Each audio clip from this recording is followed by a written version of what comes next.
আজি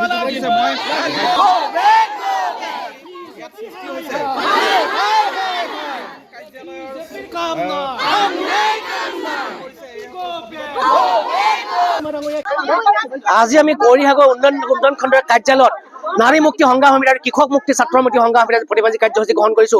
সম্পূৰ্ণ কথাটো হ'ল যে মুখ্যমন্ত্ৰী হিমন্ত বিশ্ব শৰ্মাই কৈছিলে যে প্ৰতিগৰাকী মানুহে চাউলৰ কাৰ্ড থকা ৰেচন কাৰ্ড থকা মানুহে অৰুণোদয় আঁচনি পাব, কিন্তু দেখা গৈছে যিসকল দুখীয়া মানুহে আগতে অৰুণোদয় পাই আছিল সেইসকলৰ নাম তেওঁলোকে এতিয়া বৰ্তমান সময়ত কৰ্তন কৰি দিছে।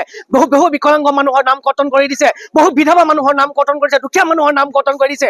এই কৰ্তন কৰাৰ মেইন কাৰণটো হৈ গ'ল যে এই গাঁৱৰ যিবিলাক বিজেপি লিডাৰ আছে, এজিপি লিডাৰ আছে, তেওঁলোকে আহি পেলাই তেওঁলোকৰ নাম কৰ্তন কৰিছে। বহু বিজেপি লিডাৰে কৈছে যে আমাৰ লগত জইন কৰিলেহে অৰুণোদয় আঁচনি পাব, এজিপি লিডাৰে কৈছে যে আমাৰ লগত জইন কৰিলেহে অৰুণোদয় আঁচনি পাব আৰু আমাৰ লগত মানে আহিব লাগিব বিজেপি কৰিবলৈ তেতিয়াহে অৰুণোদয় আঁচনি দিব। আচলতে বিজেপিয়ে এই অৰুণোদয় আঁচনি কিয় ৰাজনীতিকৰণ কৰিছে, কেৱল বহুত দুখীয়া মানুহৰ নাম কৰ্তন কৰি দিছে, বহুত দুখীয়া মানুহ বঞ্চিত হৈ গৈছে। কিন্তু এজিপি পৰিয়ালৰ ঘৰত একে ঘৰতে 3টাকৈ পাইছে, ধনী মানুহে পাইছে।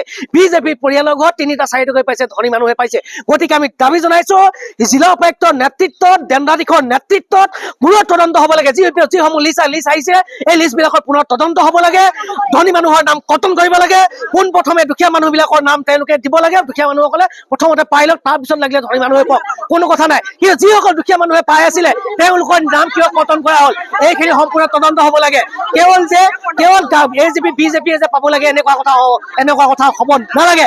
কিন্তু আগন্তুক পঞ্চায়ত নিৰ্বাচন আহি আছে, মুখ্যমন্ত্ৰী ডাঙৰীয়া বিজেপি আৰু এজিপিয়ে প্ৰত্যাহ্বানৰ সন্মুখীন হ'ব লাগিব। পঞ্চায়ত নিৰ্বাচনত বিজেপি আৰু এজিপি লিডাৰ গাঁৱত সোমাবলৈ বন্ধ কৰি দিয়া হ'ব। এই কথা আজি গৌৰীসাগৰ খণ্ড উন্নয়ন বিষয়ে কাৰ্যালয়ৰ স্পষ্ট ভাষাৰে কৈছো।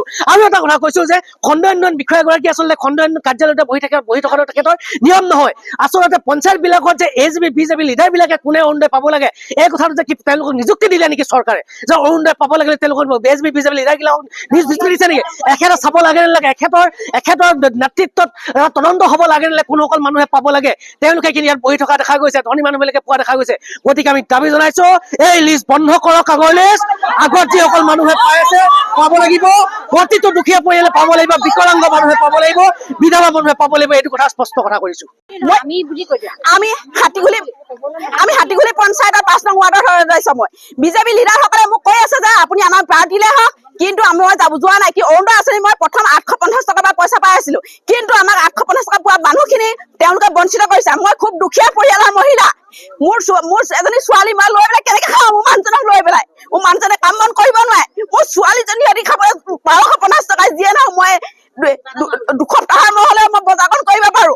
কি কাৰণে তেওঁলোকে আমাৰ ঠাইত 5 নং আমাৰ যিখন হাতীগুলি পঞ্চায়তৰ 5 নং ৱাৰ্ডৰ আমাৰ বহুত বিকলাংগ পুৰুষ থাকি গৈছে, অৰুণোদয় আঁচনিৰ পৰা বঞ্চিত হৈছে, আৰু অবিবাহিতা মহিলাও থাকি গৈছে, বিকলাংগ মানুহ পুৰুষ বহুত থাকি গৈছে। কিন্তু তেওঁলোকে আমাৰ বিচাৰ বিবেচনা কৰি আমাৰ এই অৰুণোদয় আঁচনি আমাক তেওঁলোকে অন্তৰ্ভুক্ত কৰিব লাগে। যদি আমাৰ অন্তৰ্ভুক্ত কৰিব নোৱাৰে আমাৰ এইখন চব অৰুণোদয় আঁচনি বন্ধ কৰি দিব লাগিব।